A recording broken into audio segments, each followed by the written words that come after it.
Praise Lord. കടന്നു വന്ന എല്ലാ പ്രിയപ്പെട്ടവർക്കും കർത്താവിന്റെ നാമത്തിലുള്ള സ്നേഹവന്ദനത്തെ അറിയിക്കട്ടെ. കർത്താവ് നമ്മളെല്ലാം ധാരാളമായി അനുഗ്രഹിക്കട്ടെ. തുടർന്നും തിരുവചനത്തിൽ നിന്ന് പഠിക്കുവാനായിട്ട് ദൈവം നമുക്ക് തന്നിരിക്കുന്ന നല്ല അവസരങ്ങളെ വളരെ പ്രാർത്ഥനയോടുകൂടെ നമുക്ക് ഈ സമയങ്ങളെ ഉപയോഗിക്കാം. കർത്താവ് നമ്മളോട് സംസാരിക്കാനായിട്ട് നമുക്ക് പ്രാർത്ഥിക്കാം. കഴിഞ്ഞ ദിവസങ്ങളിലൊക്കെ നാം പഠിച്ചു വന്നത് കൊരിന്ത്യർ ലേഖനം 15-ാം അധ്യായത്തിൽ നിന്നാണ്.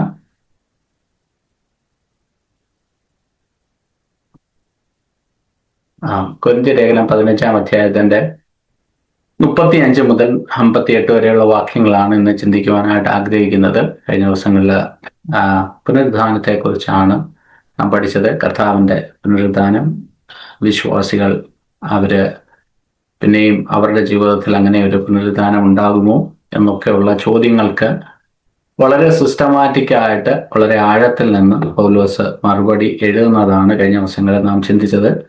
ഇന്ന് അത് എങ്ങനെ സംഭവിക്കും, നമ്മുടെ ശരീരത്തിന് എന്ത് സംഭവിക്കും എന്നുള്ള ആ ഒരു ചോദ്യം ഒരു ഹൈപ്പോത്തറ്റിക്കലായിട്ടുള്ള ഒരു ക്വസ്റ്റ്യൻ ആണ്. അതിന് ആൻസറാണ് പൗലോസ് 35 മുതൽ 58 വരെയുള്ള വാക്യങ്ങളിൽ നാം വായിക്കുന്നത്. വളരെ പ്രാർത്ഥനയോടെ ആയിരിക്കാം. അതിന്റെ 35-ാമത്തെ വാക്യം നമുക്കൊന്ന് വായിക്കാം.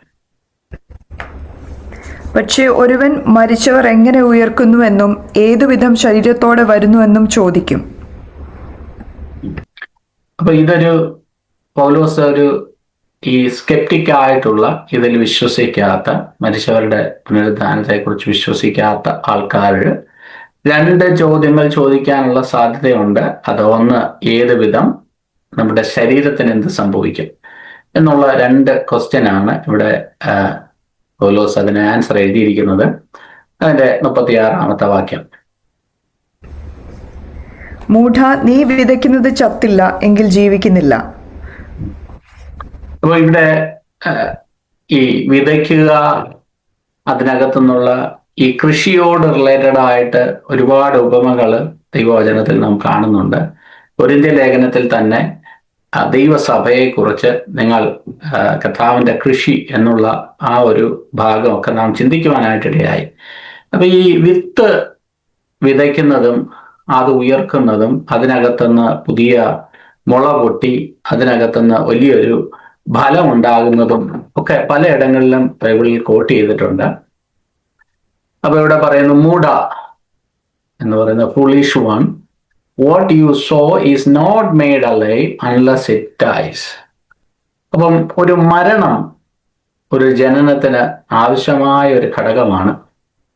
അപ്പം നമ്മുടെ ജീവിതത്തിലാണെങ്കിലും പാപത്തിൽ നാം മരിച്ചെങ്കിലേ ക്രിസ്തുവിൽ നമുക്ക് ഉയർക്കുവാനായിട്ട് കഴിയത്തുള്ളൂ. ഇവിടെ നമ്മുടെ ജീവിതത്തിൽ ശരീരത്തിൽ നിന്നുള്ള മരണം നമ്മുടെ നിത്യതയിലുള്ള ഉയർപ്പിന് കാരണമായി തീരും. അതാണ് Paul answered the skeptic with the creation itself. നമുക്കെല്ലാം അവർക്ക് മനസ്സിലാകുന്ന ഭാഷയിൽ ഒരു വിത്ത് വിതച്ചാൽ അത് ഭൂമിക്ക് അടിയിൽ അത് രൂപാന്തരപ്പെട്ട് അതിനകത്തുനിന്ന് ആ വിത്ത് ചത്തിട്ട് അതിനകത്തുനിന്ന് പുതിയ മുളയുണ്ടാകും, പുതിയ ഫലമുണ്ടാകും. അതാണ് മനുഷ്യനെ അതിനോട് കമ്പയർ ചെയ്തിട്ടാണ് പൗലോസ് അവിടെ എഴുതിയിരിക്കുന്നത്. അടുത്ത വാക്യം. നീ വിതയ്ക്കുന്നതോ ഉണ്ടാകുവാനുള്ള ശരീരമല്ല, കോതമ്പിന്റെയോ മറ്റു വല്ലതിന്റെയോ വെറും മണി അത്രേ വിതയ്ക്കുന്നത്. അപ്പോൾ ഇവിടെ പറയുന്നു, ഇത് സെയിം ആയിട്ടുള്ളൊരു കാര്യമാണ്, സെയിം അറ്റ് ഡിഫറെന്റ്. ഈ ഗോതമ്പിന്റെ മണി ഭൂമിക്കകത്ത് വിതയ്ക്കുമ്പോൾ അതിനകത്തുനിന്നൊരു ചെടി ഉണ്ടാകുന്നു, ചെടിയിൽ അനേക ഫലങ്ങൾ ഉണ്ടാകുന്നു. അപ്പം ഇതൊരു ബെയർ ഗ്രെയിൻ ആണ്, പക്ഷെ അതിനകത്തുനിന്ന് വേറെ ഒരുപാട് അബണ്ടന്റ് ആയിട്ടുള്ള ഫലങ്ങൾ ഉണ്ടാകും. ഈ മനുഷ്യന്റെ കാര്യവും അത് തന്നെയാണ്. നമ്മുടെ ശരീരത്തെ ഒരു ഗോതമ്പ് അല്ലെങ്കിൽ ഒരു മണിയോട് അല്ലെങ്കിൽ ഒരു വിത്തിനോട് ഉപമിച്ചാൽ നമ്മുടെ ശരീരം ഇന്ന് ഇങ്ങനെ തന്നെ മരിക്കുന്നു. എന്നാൽ നാം ഉയർത്തു വരുമ്പോൾ നമ്മൾക്ക് ഇത് സെയിം ആണെങ്കിലും നമ്മുടെ ശരീരമാണെങ്കിലും അത് മറ്റൊരു ഗ്ലോറിയിലാണ്, മറ്റൊരു രൂപത്തിലാണ്, അതേ രൂപത്തിൽ തന്നെയാണ്, എന്നാലും അതൊരു ഡിഫറെൻ്റ് ആയിട്ടാണ് അതിൻ്റെ ഉയർപ്പ് നടക്കുന്നത് എന്നുള്ളതാണ് ഈ ഭാഗത്തിൽ നമുക്ക് കാണാൻ കഴിയുന്നത്. To the wheat seed, though it dies, come to life as a plant. The same way, the physical body perishes, but the God rises and transforms them into glorified spiritual body. ഒരു glorified ബോഡിയാണ് ദൈവം ഇനിയും നമുക്ക് നൽകുവാനായിട്ട് പോകുന്നത്. അപ്പോൾ ഇന്ന് നാം ആയിരിക്കുന്നത് ഒരു ലൈഫ്ലെസ് ഗ്രെയിൻ ആയിട്ടാണ്. എന്നാൽ നാം പുനർജീവിക്കുമ്പോൾ, കർത്താവിൻ്റെ കൂടെ നാം വാഴുമ്പോൾ, ഇറ്റേണിറ്റിയിൽ പുനർജനിക്കുമ്പോൾ നമുക്ക് ഉണ്ടാകുന്ന വലിയ ഗ്ലോറിഫൈഡ് ആയിട്ടുള്ള അവസ്ഥയെക്കുറിച്ച് നമുക്കിവിടെ മനസ്സിലാക്കാം. 38-ാമത്തെ വാക്യം.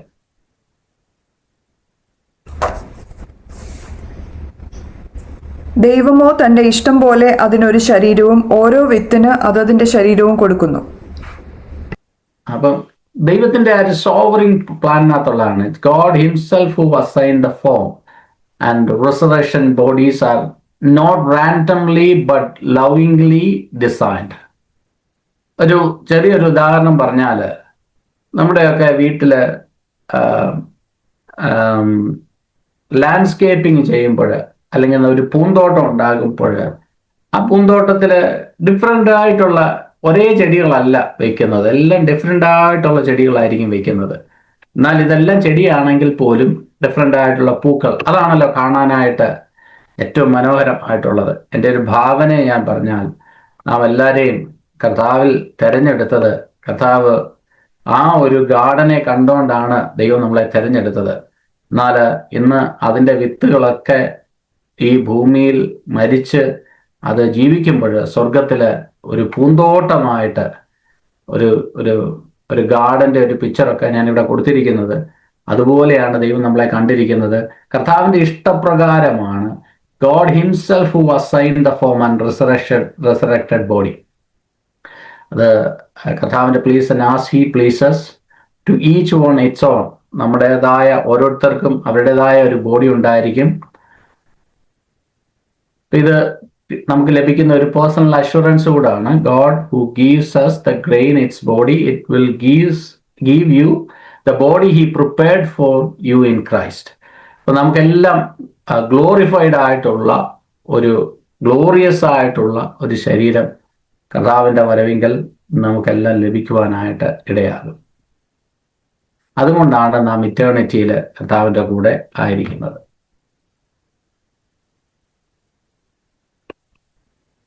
അതിന് 39-ാമത്തെ വാക്യത്തില് ഓരോ ഫ്ലഷും ഡിഫറെൻ്റ് ആണെന്നുള്ള കാര്യം 38, 39, 40 വാക്യങ്ങൾ ഒരുമിച്ച് വായിക്കാം. 38, 39, 40, 41 വാക്യങ്ങൾ. ദൈവമോ തന്റെ ഇഷ്ടം പോലെ അതിന് ഒരു ശരീരവും ഓരോ വിത്തിന് അതതിന്റെ ശരീരവും കൊടുക്കുന്നു. സകല മാംസവും ഒരുപോലെയുള്ള മാംസമല്ല. മനുഷ്യരുടെ മാംസം വേറെ, കന്നുകാലികളുടെ മാംസം വേറെ, പക്ഷികളുടെ മാംസം വേറെ, മത്സ്യങ്ങളുടെ മാംസവും വേറെ. സ്വർഗീയ ശരീരങ്ങളും ഭൗമ ശരീരങ്ങളുമുണ്ട്. സ്വർഗീയ ശരീരങ്ങളുടെ തേജസ് വേറെ, ഭൗമ ശരീരങ്ങളുടെ തേജസ് വേറെ. സൂര്യന്റെ തേജസ് വേറെ, ചന്ദ്രന്റെ തേജസ് വേറെ, നക്ഷത്രങ്ങളുടെ തേജസ് വേറെ. നക്ഷത്രവും തമ്മിൽ തേജസ് കൊണ്ട് ഭേദമുണ്ടല്ലോ. ഈ തേജസ് എന്ന് പറയുന്ന ഒരു പദം വളരെ ശ്രദ്ധിക്കേണ്ടതാണ്. അതിനെക്കുറിച്ച് നമുക്കൊന്ന് ചെറുതായിട്ടൊന്ന് തൊട്ടു പോകണം.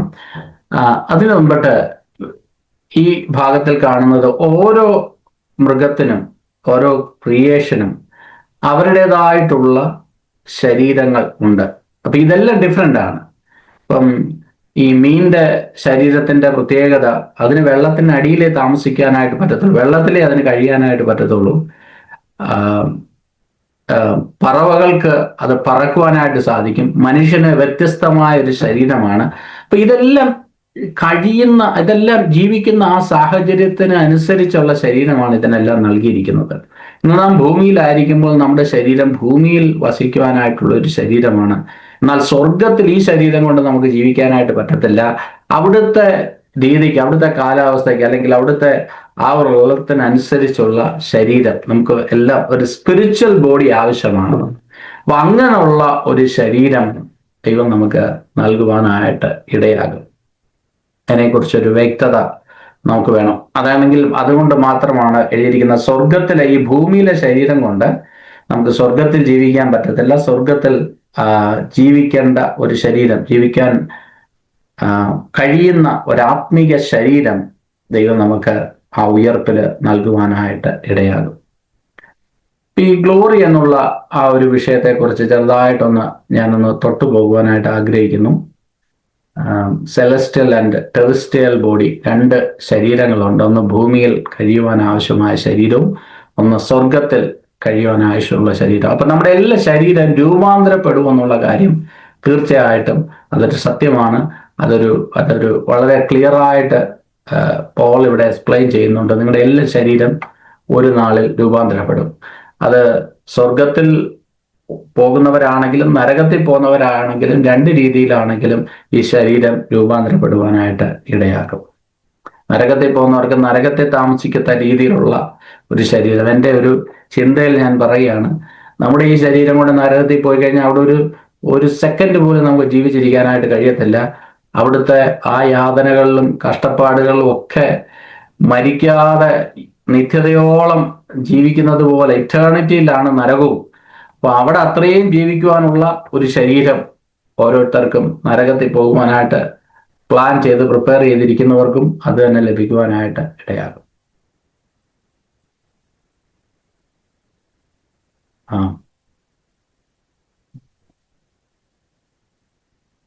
ഇപ്പൊ അതിന് പോൾ കൊടുത്തിരിക്കുന്ന ഒരു ഡിഫറൻസ്, ഇപ്പം എല്ലാത്തിനും പ്രകാശമുണ്ടെന്ന് പറഞ്ഞാലും സൂര്യന്റെ പ്രകാശവും നക്ഷത്രങ്ങളുടെ പ്രകാശവും ഓരോ സ്റ്റാർസിന്റെ പ്രകാശവും ഒക്കെ ഡിഫറെൻ്റ് ആണ്.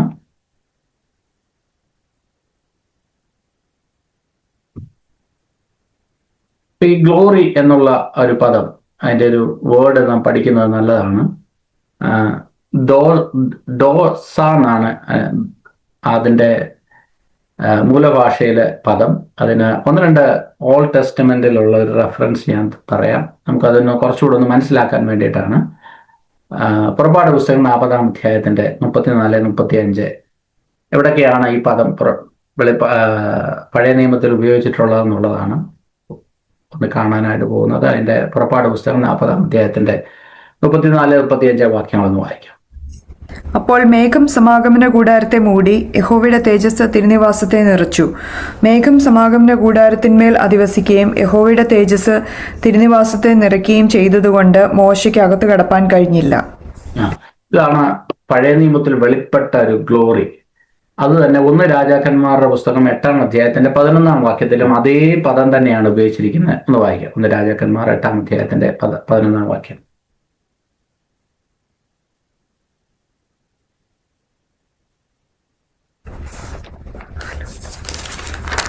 First Kings chapter 8 verse 11. യഹോവയുടെ തേജസ് യഹോവയുടെ ആലയത്തിൽ നിറഞ്ഞിരുന്നത് കൊണ്ട് മേഘനിമിത്തം ശുശ്രൂഷ ചെയ്യേണ്ടതിന് നിൽപ്പാൻ പുരോഹിതന്മാർക്ക് കഴിഞ്ഞില്ല. പുരോഹിതന്മാർക്ക് ശുശ്രൂഷ ചെയ്യുവാൻ നിൽക്കുവാൻ കഴിയാത്ത തളത്തിലുള്ള ദൈവത്തിന്റെ തേജസ്.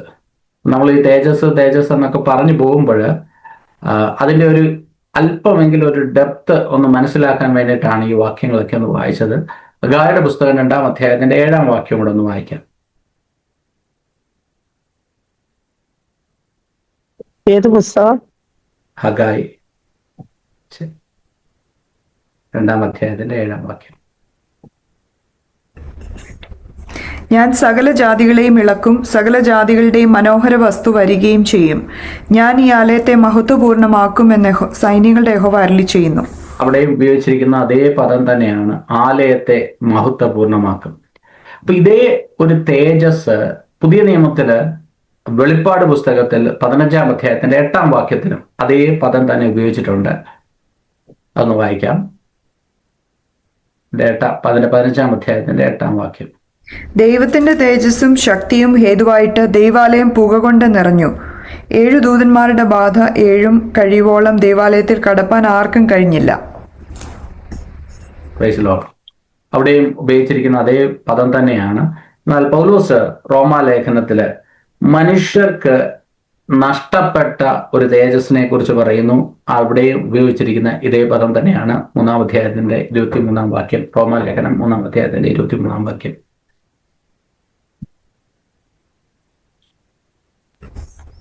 ഒരു വ്യത്യാസവുമില്ല, എല്ലാവരും പാപം ചെയ്ത് ദൈവതേജസ് ഇല്ലാത്തവരായി തീർന്നു. ദൈവ തേജസ് മനുഷ്യർ ഇല്ലാതെ ആയിത്തീർന്നു. അപ്പൊ ആ ഒരു ഗ്ലോറിയിലേക്കാണ് ദൈവം നമ്മളെ റീസ്റ്റോർ ചെയ്യുന്നത്. അപ്പൊ നമ്മുടെ പാപമായിരുന്നു നമ്മളെ ഈ തേജസ് നഷ്ടപ്പെടുവാനായിട്ട് ഇടയാക്കിയത്. ഞാൻ എന്തിനായി പഴയ നിയമത്തിലെ ആലയത്തെ പുക കൊണ്ട് കൂട്ടിയതും ആലയത്തിലെ ആ ദൈവ തേജസ് വെളിപ്പെട്ട കാര്യമൊക്കെ പറഞ്ഞെന്ന് വെച്ചാൽ, ആ തേജസ് എന്ന് പറയുമ്പോൾ അതൊരു അല്പമെങ്കിലും നമ്മുടെ ബുദ്ധിക്കൊക്കെ ചിന്തിക്കുന്നതിലൊക്കെ വലിയ ഒരു കാര്യമാണ് ഈ പറയുന്നത്. എങ്കിലും അല്പമെങ്കിലും നമ്മുടെ അകത്തൊരു ഐഡിയ കിട്ടുവാൻ വേണ്ടിയിട്ടാണ് എങ്ങനെയാണ് നമ്മുടെ ഈ ശരീരം ട്രാൻസ്ഫോം ചെയ്യാൻ പോകുമ്പോൾ തേജസ് ഉള്ള ഗ്ലോറിയസ് ആയിട്ടുള്ള ഒരു ശരീരം നമുക്ക് ലഭിക്കുന്നത്. Price the Lord. അപ്പം അതിന്റെ 43-ാമത്തെ വാക്യം ഒന്ന് വായിക്കാം. അപമാനത്തിൽ വിതയ്ക്കപ്പെടുന്നു, തേജസ്സിൽ ഉയർക്കുന്നു. ബലഹീനതയിൽ വിതയ്ക്കപ്പെടുന്നു, ശക്തിയിൽ ഉയർക്കുന്നു. പ്രാകൃത ശരീരമുണ്ടെങ്കിൽ ആത്മീയ ശരീരമുണ്ട്. അപ്പൊ ഈ ആത്മീയ ശരീരത്തെ കുറിച്ചാണ് ഞാൻ ഈ പറഞ്ഞത്. ഈ പ്രാകൃത ശരീരം എന്ന് പറഞ്ഞാൽ പ്രകൃതിയാലുള്ള ശരീരം, നമ്മുടെ നാച്ചുറൽ ബോഡി. അത് നമുക്ക് നന്നായിട്ട് അറിയാം. നാം ഇന്ന് ജീവിക്കുന്നതെല്ലാം ആ നാച്ചുറൽ ബോഡിയിലാണ്. ഇതിനകത്ത് പ്രശ്നങ്ങളുണ്ട്, രോഗങ്ങളുണ്ട്, ബുദ്ധിമുട്ടുകളുണ്ട്, പ്രയാസങ്ങളുണ്ട്, വേദനയുണ്ട്, എല്ലാമുള്ള ഈ ശരീരം. എന്നാൽ ഉയർക്കുന്ന ശരീരത്തിൽ ഇതൊന്നുമില്ലാത്ത ആ ഗ്ലോറിയസ് ആയിട്ടുള്ള തേജസ്പൂർണമായിട്ടുള്ള ഒരു ശരീരം. അതിനു വേണ്ടിയിട്ടാണ് നമ്മളുടെ പ്രത്യാശ. ഇതാണ് നമ്മുടെ ഏറ്റവും വലിയൊരു ഹോപ്പ്. അതാണ് പൗലോസ് ഇവിടെ ഈ ജനത്തെ ശക്തമായിട്ട് പഠിപ്പിക്കുന്നത്. നിങ്ങൾക്ക് ആ ഒരു തേജസ്സുള്ള ഒരു ശരീരത്തെക്കുറിച്ചും കർത്താവിൻ്റെ കൂടെ വാഴുന്ന, യുഗായുഗമായി കർത്താവിൻ്റെ കൂടെ വാഴുന്ന ആ ഒരു കാലത്തെക്കുറിച്ചും വ്യക്തമായൊരു ബോധ്യമുണ്ടായിരിക്കണം. കഴിഞ്ഞ ക്ലാസ്സിൽ നാം അതിനെക്കുറിച്ച് ചിന്തിക്കുവാനായിട്ടിടയായി. പൗലോസ് സ്വന്തം സാക്ഷ്യത്തിൽ നിന്ന് പറയുന്നു, എൻ്റെ സഹോദരന്മാരെ, ഈ ഒരു ബോധ്യമുള്ളത് കൊണ്ടാണ് ഞാൻ മൃഗയുദ്ധം ചെയ്തതും എൻ്റെ പ്രാണനെ ഞാൻ വിലയേറിയതായിട്ട് എണ്ണാതെ ഈ സുവിശേഷ നിമിത്തം ഈ അടി കൊണ്ടതും പരിഹാസം കൊണ്ടതും നിന്ന കൊണ്ടതും നഷ്ടം സഹിച്ചതും എല്ലാം ജയിലിൽ താമസിച്ചതും എല്ലാം എന്തിനു വേണ്ടിയിട്ടാണെന്ന് ചോദിച്ചാൽ ഈ വലിയ ഈ കാണപ്പെടാനുള്ള ആ ഗ്ലോറിയസ് ആയിട്ടുള്ള ആ പ്രത്യാശ അത് മുന്നിൽ കണ്ടുകൊണ്ടാണ് ഇതിനെയൊക്കെ ഞാൻ ഓവർകം ചെയ്തത് എന്നുള്ളതാണ് പൗലോസ് പറഞ്ഞത്. പത്രോസിന്റെ ഭാഷയിൽ പറഞ്ഞാൽ അല്പകാലത്തേക്കുള്ള ഈ ലഘുവായ കഷ്ടം വെളിപ്പെടാനുള്ള തേജസ് വിചാരിച്ചാൽ ഇതെല്ലാം എന്താ പറയുന്നത്, ഇതെല്ലാം ഒന്നുമില്ലെന്ന് എണ്ണുവാനായിട്ട് കഴിയും. 44-ാമത്തെ വാക്യം ഞാനിത് അല്പം ഓടിച്ചു പോവുകയാണ്. കാര്യം ഈ പറഞ്ഞത് തന്നെയാണ് പിന്നെയും അവിടെ ഒന്നുകൂടെ റിപ്പീറ്റഡ് ആയിട്ട് പറയുന്നത്. പ്രാകൃത ശരീരം വിതയ്ക്കപ്പെടുന്നു, ആത്മീയ ശരീരം ഉയർക്കുന്നു. പ്രാകൃത ശരീരം ഉണ്ടെങ്കിൽ ആത്മീയ ശരീരവും ഉണ്ട്. പ്രാകൃത ശരീരം, നാച്ചുറൽ ബോഡി, സ്പിരിച്വൽ ബോഡി. ഒന്ന് നശിക്കുന്ന ശരീരം, എന്നാൽ നശിക്കാത്തതായിട്ടുള്ള ഒരു ശരീരം നമുക്കുണ്ടാകും.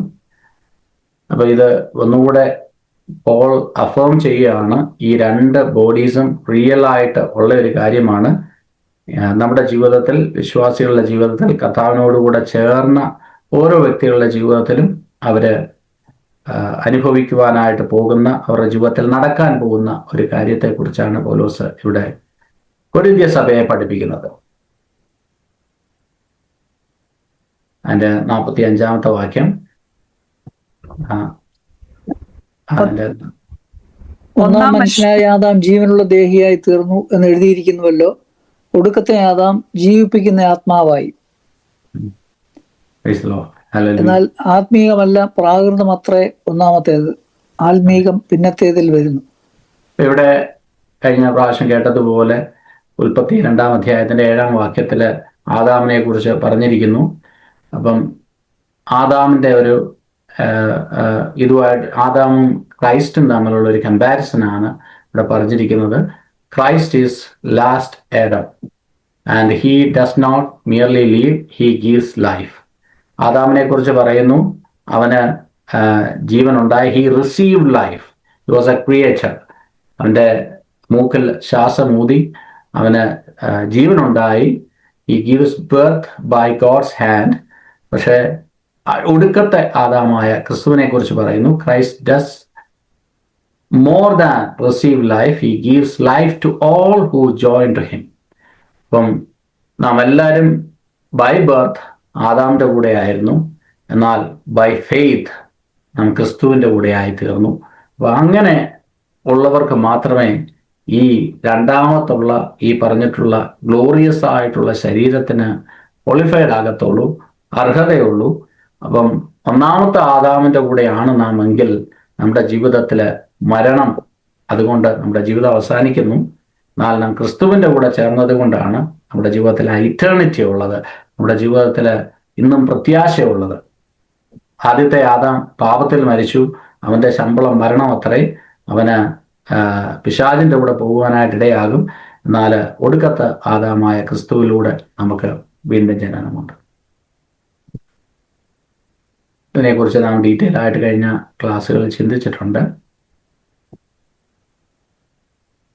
അപ്പൊ ഇതാണ് നമ്മുടെ living hope. Because Christ gives life, the resurrection of his people is not a possibility but a promise. ഇത് അങ്ങനെ സംഭവിക്കുമെന്നുള്ളൊരു പോസിബിലിറ്റി അല്ല, അത് വളരെ കൺഫേം ആയിട്ടുള്ളൊരു കാര്യമാണ്. നാം ക്രിസ്തുവിലൂടെ ആയതുകൊണ്ട് നമുക്ക് വീണ്ടും ജനനമുണ്ട് എന്നുള്ള കാര്യം. 46-ാമത്തെ വാക്യം ഇതൊന്ന് ശ്രദ്ധിക്കണം. എന്നാൽ ആത്മീയന ഒന്ന് വായിക്കാം. ആത്മീയമല്ല പ്രാകൃതം അത്രേ ഒന്നാമത്തേത്, ആത്മീയം പിന്നത്തേതിൽ വരുന്നു. അപ്പൊ കർത്താവിന് ഗോഡ്സ് ഓർഡർ, അതായത് this is the divine sequence. ആദ്യം എന്താ വരുന്നത്? പ്രാകൃതം, പിന്നെ ആത്മീയം. ഇപ്പൊ നമ്മുടെ എല്ലാം ജീവിതത്തിൽ ഈ ഒരു ഓർഡറിലാണ് പോകുന്നത്. നാം ജനിച്ചത് പാപത്തിലാണ്, ആദാമിൻ്റെ കൂടെ. നാം പാപത്തിൽ ജീവിച്ചു. എന്നാൽ ഒരു സ്റ്റേജ് വന്നപ്പോൾ നമുക്ക് കർത്താവിനെ അറിയുവാനായിട്ടിടയായി. നാം വിശ്വാസത്താൽ ക്രിസ്തുവിനൂടെ ചേരുവാനായിട്ടിടയായി. അത് നമ്മുടെ ജീവിതത്തിൽ വീണ്ടും ജനനമായി. അതിനുശേഷം നാം ഓരോ ദിവസവും ക്രിസ്തുവിൻ്റെ കൂടെ കൂടുതൽ അടുത്തുകൊണ്ടിരിക്കുന്നു. ഓരോ ദിവസവും ആ ശുദ്ധീകരണത്തിൻ്റെ പ്രോസസ്സിലൂടെ നാം നടന്നുകൊണ്ടിരിക്കുന്നു. അപ്പം നമ്മുടെ ലൈഫ് ലെസർ ടു ഗ്രേറ്റർ ആണ് ഒരു ക്രിസ്ത്യൻ്റെ ലൈഫ് പോകുന്നത്. ഞാൻ പറഞ്ഞ മനസ്സിലാകുന്നുണ്ടോ? അപ്പൊ ആദ്യം എന്ത് സംഭവിക്കണം? ആദ്യം നമ്മുടെ ആ നാച്ചുറൽ ലൈഫ്, പാപത്തിൽ വീണു പോയത്, പാപത്തിൻ്റെ അവസ്ഥകളൊക്കെ നാം മനസ്സിലാക്കി. എന്നാൽ ഇന്ന് നമ്മുടെ ജീവിതം ഓരോ ദിവസവും ഗ്ലോറിയിൽ നിന്ന് ഗ്രേറ്റർ ഗ്ലോറിയിലേക്ക് പോകുന്നതാണ് നമ്മുടെ ഒരു യഥാർത്ഥ ക്രിസ്ത്യൻ ലൈഫിൻ്റെ ഒരു path way. So, the spiritual body is not a denial of natural body, but it's a fulfillment. അപ്പൊ നമ്മുടെ ഈ ഒരു സീക്വൻസിലാണ് കർത്താവ്, ഇതൊരു ഡിവൈൻ സീക്വൻസിലാണ് കർത്താവ് ഇത് ക്രമീകരിച്ചിരിക്കുന്നത്. അതുകൊണ്ട് തന്നെ ഈ ശിശുസ്നാനം എന്നുള്ള ഒരു വിഷയം വരുമ്പോഴും ഇതിൻ്റെ വളരെ നാച്ചുറലായിട്ട് കാണാം. ഒരു ശിശു ജനിക്കുമ്പോൾ അവൻ പാപത്തിൽ ജനിക്കുന്നു, അവൻ ആ പാപത്തിൽ വളരുന്നു. അവൻ്റെ ജീവിതത്തിൽ അതിനെക്കുറിച്ചൊരു ബോധ്യം വരുമ്പോൾ അവൻ ക്രിസ്തുവിൽ ജനിക്കുകയും അതിനുശേഷം അവൻ്റെ ക്രിസ്തുവിനോട് ചേർന്നുള്ള ജീവിതം ആരംഭിക്കുകയും ചെയ്യുന്നു. എന്നാൽ ഒരു ശിശു ഒന്നും അറിയാത്ത പ്രായത്തിൽ അവനെ സ്നാനപ്പെടുത്തി അവൻ കർത്താവിനുള്ളതാണ് എന്ന് പറയുമ്പോൾ അതിനകത്തുനിന്ന് പിന്നെ തെറ്റിപ്പോയി. അങ്ങനെയല്ല അതിൻ്റെ ഒരു സീക്വൻസ് കർത്താവ് വെച്ചിരിക്കുന്നത്. ഒരു ഡിവൈൻ ഓർഡർ കർത്താവ് വെച്ചിരിക്കുന്നത്. ആദ്യം നാച്ചുറൽ ആയിരിക്കണം, ആദ്യം പാപത്തിലാണ് ജനിക്കുന്നത്, അതിനകത്തുനിന്നാണ് സ്പിരിച്വാലിറ്റിയിലേക്ക് പോകുന്നത്. എന്നാൽ വളരെ തിരിച്ചുള്ള ഒരു ഓർഡർ, അത് ദൈവികമല്ല, ദൈവം വെച്ചിരിക്കുന്ന ഓർഡർ അല്ല. കാര്യം സ്പിരിച്വലിൽ നിന്ന് നാച്ചുറലിലേക്ക് പോകരുത്. ആത്മാവിൽ ആരംഭിച്ചത് ജഡത്തിൽ അവസാനിക്കരുത്. ഒരു ക്രിസ്ത്യാനിയുടെ ജീവിതത്തിൽ എപ്പോഴും ആരംഭത്തെക്കാൾ അവസാനം നല്ലതായിരിക്കണം. ജഡത്തിൽ ആരംഭിച്ചു, ആത്മാവിൽ അവസാനിക്കണം. ഇതായിരിക്കണം നമ്മുടെ ജീവിതത്തിലെ ഒരു സീക്വൻസ്. അപ്പോൾ ഓരോ ആഴ്ചയും നാം എന്തായിരിക്കണം? നാം ഓരോ ദിവസവും ഗ്ലോറിയിൽ നിന്ന് ഗ്രേറ്റർ ഗ്ലോറിയിലേക്കുള്ള ഒരു ട്രാവലിലാണ്. ഒരു സ്റ്റേജിൽ വരുമ്പോൾ കർത്താവിൻ്റെ കൃപയാൽ നാം ആ ഒരു നിത്യതയിൽ ഒരു ഗ്ലോറിഫൈഡ് ആയിട്ടുള്ള ആ ഒരു അവസ്ഥയിലേക്ക് പ്രവേശിക്കുവാനായിട്ട് ഇടയാകും. Praise the Lord. അപ്പൊ നമ്മുടെ ഒരു പദമൊക്കെ പറയുന്നത് പോലെ, നമ്മൾ പലപ്പോഴും പറയുന്നത് പോലെ, greater things yet to come. അതാണ് ക്രിസ്തീയ വലിയ പ്രതീക്ഷ. 47-ാമത്തെ വാക്യത്തിൽ നാം വായിച്ചതുപോലെ, ഒന്നാം മനുഷ്യൻ ഭൂമിയിൽ നിന്ന് ഉണ്ടായി, രണ്ടാമത്തെ മനുഷ്യൻ സ്വർഗത്തിൽ നിന്നുണ്ടായി. ഒന്നാം മനുഷ്യന്റെ കൂടെ ഉള്ളവൻ നരകത്തിൽ പോകുവാനായിട്ട് ഇടയാകും. രണ്ടാം മനുഷ്യന്റെ കൂടെ ചേർന്നവനാണ് സ്വർഗത്തിൽ പോകുവാനായിട്ട് ഇടയാകത്തുള്ളൂ. കാര്യം ഇവിടെ 2 ഒറിജിൻസ് ആൻഡ് 2 ഡെസ്റ്റിനീസ്. ഒന്നാമത്തെ മനുഷ്യൻ ഭൂമിയിൽ നിന്നുണ്ടായി, അവന്റെ അന്ത്യവും ഭൂമിയിൽ തന്നെയാണ്. രണ്ടാമത്തെ മനുഷ്യൻ സ്വർഗത്തിൽ നിന്ന് വന്നു, അവന്റെ ഡെസ്റ്റിനേഷനും ഡിഫറെൻ്റ് ആണ്. അപ്പൊ നാം ക്രിസ്തുവിനോടുള്ളതിൻ്റെ നമ്മുടെ എല്ലാ ജീവിതത്തിൽ ഈ അനുഭവങ്ങളൊക്കെ ഉള്ളതാണ്. എങ്കിലും ഞാൻ അതിനെ ഒന്ന് ഈ ദൈവവചനത്തിന്റെ അടിസ്ഥാനത്തിൽ ഞാനൊന്ന് പറഞ്ഞതേ ഉള്ളൂ. അപ്പൊ നാം കർത്താവിൻ്റെ കൂടെ ആണെങ്കിൽ നമ്മുടെ ഡെസ്റ്റിനിയും ഡിഫറെൻ്റ് ആയിരിക്കും. ആദാമിൽ അവസാനിക്കുവാൻ വേണ്ടിയിട്ടുള്ളവരല്ല നമ്മൾ ഓരോരുത്തരും എന്നുള്ളത് വീണ്ടും വീണ്ടും വീണ്ടും ഇവിടെ ഈ വാക്യങ്ങളിലൂടെ നമ്മളെ പിന്നെയും പഠിപ്പിക്കുകയും ഓർമ്മിപ്പിക്കുകയും ഉറപ്പിക്കുകയൊക്കെ ചെയ്യുന്ന ഒരു കാര്യമാണ്. Praise God.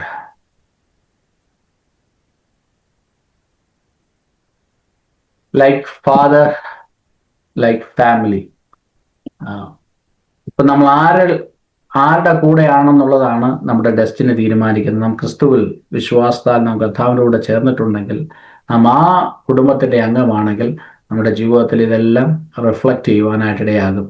അപ്പം ഇവിടെ 2 ലൈക്ക്നെസ്സിനെ കുറിച്ച് ഇവിടെ പറഞ്ഞിരിക്കുന്നു. Paul affirm that we share the nature of one to whom we belong.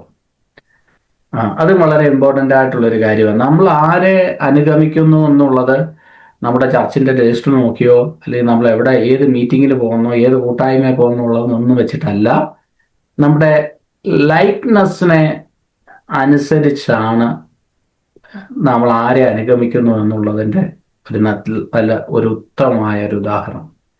നമ്മൾ ആദാമിൻ്റെ ലൈക്ക്നെസ്സിലാണെങ്കിൽ നാം ആദാമിനെയാണ് ഫോളോ ചെയ്യുന്നത്. Adam was an earthly and his offsprings are earthly.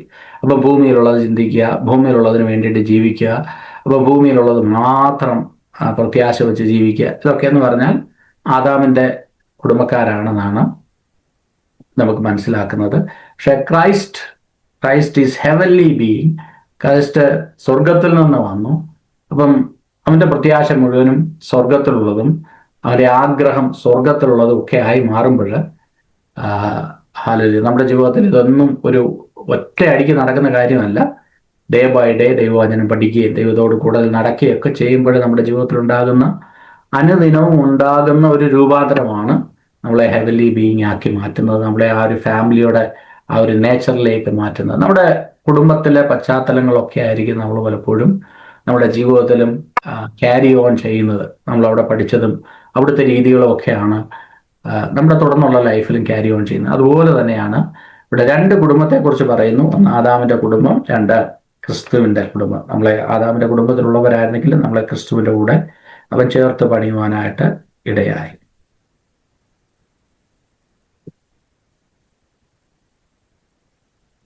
49-ാമത്തെ വാക്യം.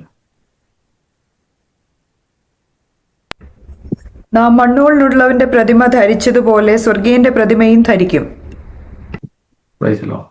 നമുക്ക് 2 പ്രതിമ ധരിക്കുക. നമ്മൾ അവനെ ധരിച്ചിരിക്കുന്നു, അവനെ വസ്ത്രം ധരിക്കുന്നത് പോലെ അവനെ ധരിച്ചിരിക്കുന്നു എന്നൊക്കെയുള്ള കാര്യം ഇതിനെ കൂടുതൽ ഇത് തന്നെ വളരെ ഡീറ്റെയിൽ ആയിട്ട് നമുക്ക് എക്സ്പ്ലെയിൻ ചെയ്യുവാനായിട്ട് കഴിയും. നമ്മൾ ആദാമിൻ്റെ പ്രതിമ മാറി ക്രിസ്തുവിൻ്റെ പ്രതിമ, ക്രിസ്തുവിൻ്റെ രൂപമായി ഓരോ ദിവസവും അവൻ്റെ ഇമേജിനോട് നാം രൂപാന്തരപ്പെട്ടുകൊണ്ടിരിക്കുന്നു. അപ്പം നമുക്കിന്ന് we shall also bear the mark of Christ. അത് ആദാമിൻ്റെത് മോർട്ടാലിറ്റി, മരണമാണ് കൊണ്ടുവന്നതെങ്കിലും ക്രിസ്തുവിൽ ലൈക്ക്നെസ് അത് നമ്മുടെ ജീവിതത്തിലെ പുനരുദ്ധാനത്തെ കൊണ്ടുവരുവാനായിട്ടിടയാകും. ഓരോ ദിവസം കർത്താവിനോടുകൂടെ അനുരൂപപ്പെടുവാൻ ദൈവം നമ്മളെ സഹായിക്കട്ടെ. 1 യോഹന്നാനതിൻ്റെ 3-ാം അധ്യായത്തിൻ്റെ 2-ാം വാക്യം കൂടെ ഒന്ന് വായിച്ചിട്ട് മുന്നോട്ട് പോകാം. പ്രിയമുള്ളവരെ, നാം ഇപ്പോൾ ദൈവമക്കളാകുന്നു. നാം ഇന്നതാകും എന്ന് ഇതുവരെ പ്രത്യക്ഷമായില്ല. അവൻ പ്രത്യക്ഷനാകുമ്പോൾ നാം അവനെ താൻ ഇരിക്കും പോലെ തന്നെ കാണുന്നതാകൊണ്ട് അവനോട് സദൃശന്മാരാകും എന്ന് നാം അറിയുന്നു. Praise Lord. ഹല്ലേലൂയ. അപ്പോൾ ഇതാണ് നമ്മുടെ വലിയൊരു പ്രത്യാശ. കർത്താവിൻ്റെ കൂടെ നാം ഇന്നതാകും. നമ്മളെ ആ രൂപാന്തരപ്പെടുന്ന ബോഡി, നമുക്ക് രൂപാന്തരം സംഭവിക്കുമെന്നുള്ളത് വളരെ ഉറപ്പാണ്. പക്ഷെ ആ ബോഡി എങ്ങനെയാണ് രൂപാന്തരപ്പെടുന്നത്, കർത്താവിൻ്റെ കൂടെ ആക്കുന്നത്, നമ്മുടെ ബുദ്ധിക്കൊക്കെ അപ്പുറമായിട്ടുള്ള ഒരു കാര്യമാണ്. പക്ഷെ ഒരു കാര്യം വളരെ ഉറപ്പായിട്ട് നമുക്ക് വിശ്വസിക്കാം, അങ്ങനെ ഒരു ട്രാൻസ്ഫോർമേഷൻ നമ്മുടെ ജീവിതത്തിൽ നടക്കും. അത് ഒക്കെ ഒന്ന് ചിന്തിക്കണം, ആലോചിക്കണം. ഞാൻ ചിന്തിക്കുകയാണ്, നമ്മുടെയൊക്കെ വല്ലപ്പോഴും ഒക്കെ തന്നെ ഇരിക്കുമ്പോൾ ഇതിനെക്കുറിച്ചൊക്കെ ഒന്ന് ചിന്തിക്കണം. നമ്മുടെ എങ്ങനെയായിരിക്കും ആ രൂപാന്തരപ്പെട്ട body. Praise the Lord, hallelujah. എത്ര പ്രത്യാശ നൽകുന്ന, എത്ര സന്തോഷം നൽകുന്ന ഒരു കാര്യമാണ്. പൗലോസ് അതാണ് ഇവിടെ. Praise God. 50-ാമത്തെ വാക്യം. സഹോദരന്മാരെ, മാംസരക്തങ്ങൾക്ക് ദൈവരാജ്യത്തെ അവകാശമാക്കുവാൻ കഴിയുകയില്ല, ദ്രവത്വം അദ്രവത്വത്തെ അവകാശമാക്കുകയില്ല എന്ന് ഞാൻ പറയുന്നു. Flesh and blood cannot inherit the kingdom of God. ഇതുകൊണ്ടാണ് നമുക്ക് രക്ഷ എന്നുള്ള ഒരു കാര്യം നമുക്ക് വേണം. നമ്മുടെ ഈ മാംസരക്തങ്ങൾക്ക്, നമ്മുടെ ഈ നോർമൽ മനുഷ്യന്, പ്രാകൃത മനുഷ്യന്, നാച്ചുറൽ മനുഷ്യന് ഒരിക്കലും ഈ കിങ്ഡം ഓഫ് ഗോഡ് ഇൻഹെറിറ്റ് ചെയ്യാനായിട്ട് കഴിയത്തില്ല. ഹല്ലേലൂയ. 51 തൊട്ടുള്ള ആ ഒരു വാക്യങ്ങൾ വലിയൊരു മിസ്റ്ററിയാണ് പൗലോസ് ഇവിടെ ഇവരോട് പറയുന്ന ഒരു കാര്യം. ഞാനൊരു മർമ്മം നിങ്ങളോട് പറയാം, നാം എല്ലാവരും നിദ്ര കൊള്ളുകയില്ല. എന്നാൽ അന്ത്യകാഹളനാദത്തിങ്കിൽ പെട്ടെന്ന് കണ്ണിമയ്ക്കുന്നൊടിയിൽ നാം എല്ലാവരും രൂപാന്തരപ്പെടും. കാഹളം ധ്വനിക്കും, മരിച്ചവർ അക്ഷരായി ഉയർക്കുകയും നാം രൂപാന്തരപ്പെടുകയും ചെയ്യും. Death is not only a door into resurrection life. For reason, transformation will come without dying for an instant as a Christ return. ഇത് രണ്ട് കൂട്ടരെ കുറിച്ച് പറയുന്നു. ഒന്ന്, മരിച്ചവരും ജീവിച്ചിരിക്കുന്നവരെ കുറിച്ചും പറയുന്നു. ഒരു മർമ്മമായി പറയുന്നു, നാം എല്ലാവരും നിദ്ര കൊള്ളുകയില്ല. എന്നാൽ ഒരു കാര്യം സംഭവിക്കും, നാം എല്ലാവരും കർത്താവിൻ്റെ കൂടെ എടുക്കപ്പെടും. അതൊരു പ്രോമിസ് ആയിട്ടാണ് പറയുന്നത്. Living or sleeping at his coming the change is for all who belongs to Christ. നമ്മൾ അണ്ടർലൈൻ ചെയ്യേണ്ട ഒരു കാര്യമാണ്, കർത്താവിലുള്ളവർക്ക് രൂപാന്തരം സംഭവിക്കും. എല്ലാവർക്കും സംഭവിക്കുന്ന ഒരു കാര്യമല്ല. നാം ആദാമിൻ്റെ കൂടെ ആണെങ്കിൽ മരണം നിശ്ചയമാണ്. എന്നാൽ കർത്താവിലൂടെ ഉള്ളവർക്ക് അവർക്കൊരു രൂപാന്തരം സംഭവിക്കുവാനായിട്ട് ഇടയാകും. 52-ാമത്തെ വാക്യത്തിൽ പറയുന്ന കാഹളം ധ്വനിക്കും. At this moment, the transformation is instantaneous, faster than a blink, beyond the measure of time. അവിടെ ഒരു സമയം എഴുതിയിട്ടില്ല.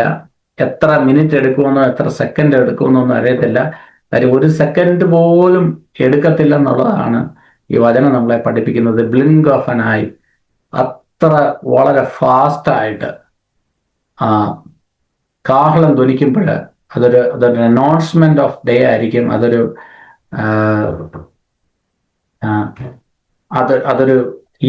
ഈ ഭൂമിയിലുള്ള എല്ലാത്തിൻ്റെയും ഒരു എൻഡ് ആയിരിക്കും. ആ ഒരു നിമിഷ സമയത്ത് കർത്താവിലൂടെ ഉള്ളവർ ഉയർത്തെഴുന്നേൽക്കുവാനായിട്ടിടയാകും.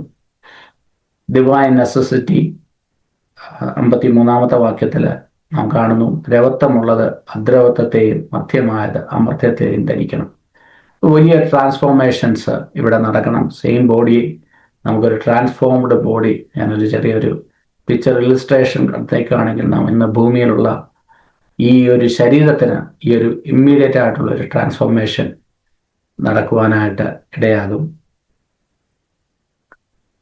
54-ാമത്തെ വാക്യം, ഈ ദ്രവത്വമുള്ളത് അദ്രവത്തെയും മധ്യമായത് അമർത്യത്തെയും ധരിക്കുമ്പോൾ മരണം നീങ്ങി ജയം വന്നിരിക്കുന്നു എന്ന് എഴുതിയിരിക്കുന്ന വചനം നിവൃത്തിയാകും. ഇത് യെശയ്യാവിൽ നിന്ന് കോട്ട് ചെയ്തിട്ടാണ് ഇവിടെ എഴുതിയിരിക്കുന്ന യെശയ്യാ പ്രവചനം. അതിൻ്റെ 25-ാം അധ്യായത്തിൻ്റെ 8-ാം വാക്യം ഒന്ന് വായിക്കാം. അവൻ മരണത്തെ സദാകാലത്തേക്കും നീക്കിക്കളയും. യഹോവയായ കർത്താവ് സകല മുഖങ്ങളിൽ നിന്നും കണ്ണുനീർ തുടയ്ക്കുകയും തന്റെ ജനത്തിന്റെ നിന്ന സകല ഭൂമിയിൽ നിന്നും നീക്കിക്കളയുകയും ചെയ്യും. യഹോവയല്ലോ അരുളി ചെയ്തിരിക്കുന്നത്. ഇവിടെയാണ് ഈ പ്രോമിസിന്റെ ഫുൾഫിൽമെന്റ് നടക്കുന്നത്. മരണം സദാകാലത്തേക്ക് നീങ്ങിപ്പോകും. Victory through Christ. ഇതൊരു മാനുഷിക എഫർട്ടിനും അക്കംപ്ലിഷ് ചെയ്യാൻ കഴിയാത്തത് കർത്താവ് ഇവിടെ നിവർത്തിക്കുകയാണ്.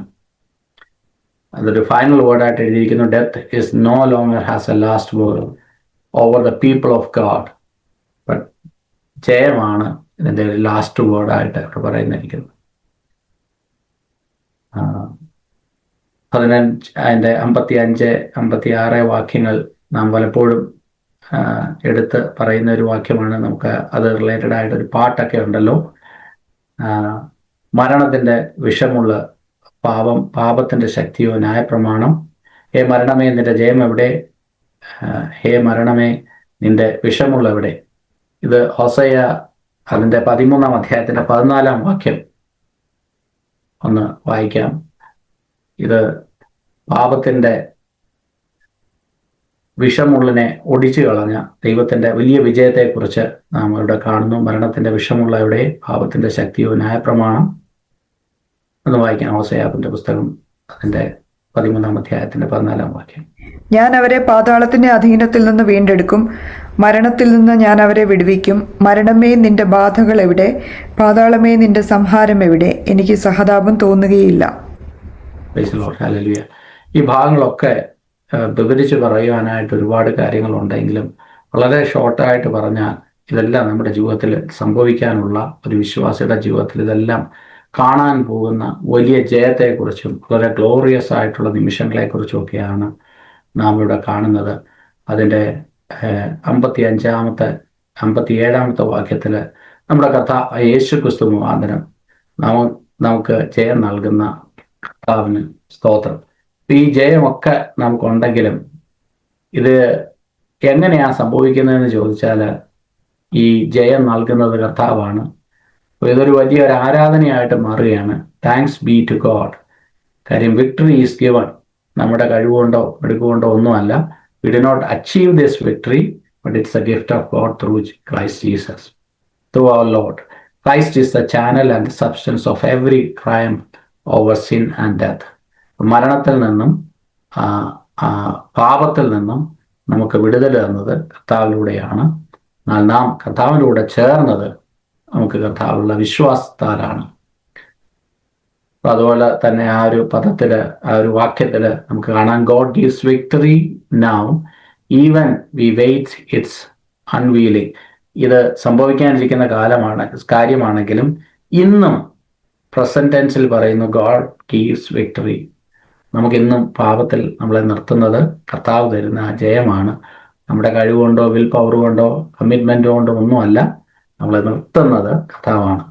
58-ാമത്തെ വാക്യം ഈ 57 വാക്യങ്ങളൂടെ ചേർത്ത് കൺക്ലൂഡ് ചെയ്ത് പൗലോസ് എഴുതിയിരിക്കുന്നു. therefore എന്നുള്ളൊരു പദത്തിലാണ്.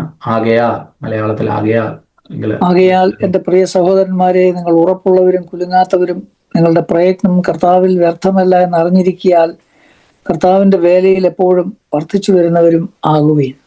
ഓ പ്രൈസ് ഗോഡ്. 3 കാര്യങ്ങൾ അവിടെ പറഞ്ഞിരിക്കുന്നു. ഒന്ന്, സ്റ്റെഡ് ഫാസ്റ്റ്, ഫേം ഇൻ കൺവിക്ഷൻ. നിങ്ങൾക്ക് ലഭിച്ചിരിക്കുന്ന ഈ വിശ്വാസത്തിൽ ഉറപ്പുള്ളവരായിട്ട്, കുലുങ്ങാത്തവരായിട്ട്, സ്റ്റെഡ് ഫാസ്റ്റ് ആയിട്ട് നിൽക്കുക. ഇപ്പോൾ ഫേം ആയിരിക്കണം. ഓരോരുത്തരും പല കാര്യങ്ങൾ ഇനിയും കേൾക്കും. പല കള്ളപ്രവാചകന്മാരുണ്ടായിരിക്കും, പല ഫോൾസ് ടീച്ചേഴ്സ് ഉണ്ടായിരിക്കും. പക്ഷെ ഇതൊക്കെ വരുമ്പോൾ നിങ്ങൾ ഈ കേട്ടതിൽ നിന്ന് കുലുങ്ങാതെ അതിൽ ഉറപ്പുള്ളവരായിട്ട് നിങ്ങൾ നിൽക്കണം. പിന്നെ രണ്ടാമത്തെ ഒരു പദം അവിടെ ഉപയോഗിച്ചിരിക്കുന്നത് ഇമ്മൂവബിൾ, അൺഷേക്കൺ ബൈ ട്രയൽ. നിങ്ങൾക്ക് ഒരുപാട് പ്രശ്നങ്ങളുണ്ടാകും. നിങ്ങൾ ന്യായവിസ്താരത്തിൽ നിൽക്കേണ്ടി വരും. നിങ്ങളെ ചെയ്യാത്ത കുറ്റത്തിന് ജയിലിൽ അടയ്ക്കപ്പെടും. നിങ്ങളെക്കുറിച്ച് വേണ്ടാത്ത ആൾക്കാർ പറഞ്ഞുണ്ടാക്കും. ഇങ്ങനെയൊക്കെയുള്ള കാര്യങ്ങൾ വരുമ്പോൾ, ഇങ്ങനെയുള്ള പലതരത്തിലുള്ള ട്രയൽസ് വരുമ്പോൾ അവിടെ ഇവരെ ഓർമ്മിപ്പിക്കുന്ന ഒരു കാര്യം എന്താ ചെയ്യണം? നിങ്ങൾ ഈ ട്രയൽസിലൊന്നും കുലുങ്ങിപ്പോകാതെ ഇരിക്കുക. പിന്നെ അവസാനം എഴുതിയിരിക്കുന്നു ഓവർഫ്ലോയിങ് ഇൻ സർവീസ്, അല്ലേ, അബൗണ്ടിങ് ഇൻ സർവീസ്. കർത്താവിൻ്റെ വേലയിൽ നിങ്ങളുടെ പ്രയത്നം കർത്താവിൽ വ്യർത്ഥമല്ലെന്ന് അറിഞ്ഞിരിക്കാൻ കർത്താവിൻ്റെ വേലയിൽ എപ്പോഴും വർദ്ധിച്ചു വരുവിൻ. Overflowing in service. ഹല്ലേലൂയ. എന്താ ഇതിൻ്റെ കാര്യം? എന്താണെന്ന് ചോദിച്ചാൽ ഈ 57 വാക്യങ്ങൾ പറഞ്ഞിരിക്കുന്നതിൻ്റെ ഒരു എൻഡായിട്ട് പൗലോസ് പറയാണ്.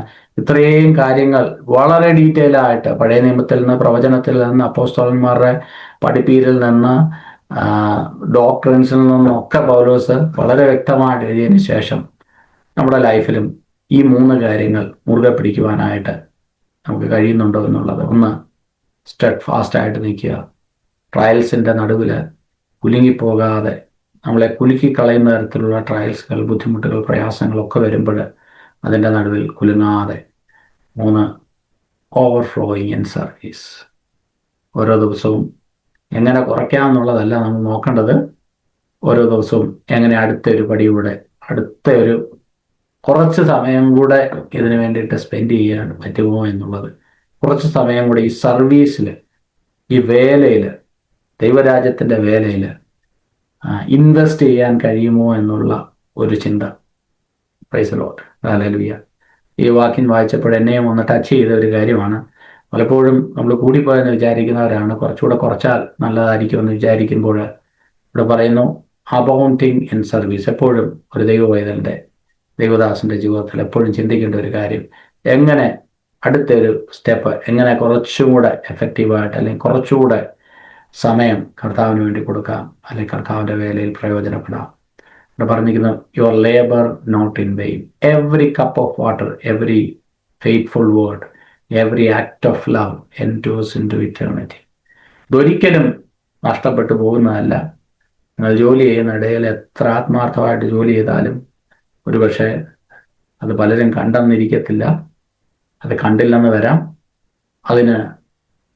അതിന് കറക്റ്റായിട്ടുള്ളൊരു റിവാർഡ് ചിലപ്പോൾ ലഭിച്ചെന്നോ ലഭിച്ചില്ലെന്നോ ഇരിക്കാം. ആ കാര്യങ്ങളിലൊന്നും ഒരു ഗ്യാരണ്ടി ഇല്ല. ഇവിടെ വളരെ വ്യക്തമായി പൗലോസ് അടിവരയിട്ട് പറയുന്ന ഒരു കാര്യം, your labour not in vain.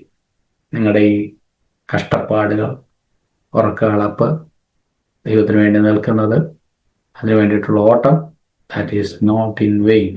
അതെന്തോ അതിൻ്റെ മറുപടി, അതിൻ്റെ റിസൾട്ട് എവിടെയാണ് വെളിപ്പെടാൻ പോകുന്നത്? ഇറ്റേണിറ്റിയിൽ. അത് സദാകാലവും നിലനിൽക്കുന്നതാണ്. ഈ ലോകത്തിൽ നാം അച്ചീവ് ചെയ്തതും ഈ ലോകത്തിന് വേണ്ടിയിട്ട് നമ്മൾ ഓടിയതും ഒക്കെ കുറച്ച് കാലം കൊണ്ട് നഷ്ടപ്പെടുമ്പോൾ, ഈ ലോകത്തിൽ നാം നേടിയ സ്നേഹങ്ങളും ബന്ധങ്ങളും ഒക്കെ അല്പകാലത്തിന് ശേഷം അതൊക്കെ ജീവിതത്തിൽ നഷ്ടപ്പെടുമ്പോൾ, നാം കർത്താവിന് വേണ്ടിയിട്ട് നിന്നതും കർത്താവിന് വേണ്ടി ഓടിയതും ഒന്നും ഇറ്റേണിറ്റിയിൽ കാണുന്നതാണ്, നിലനിൽക്കുന്നതാണ്.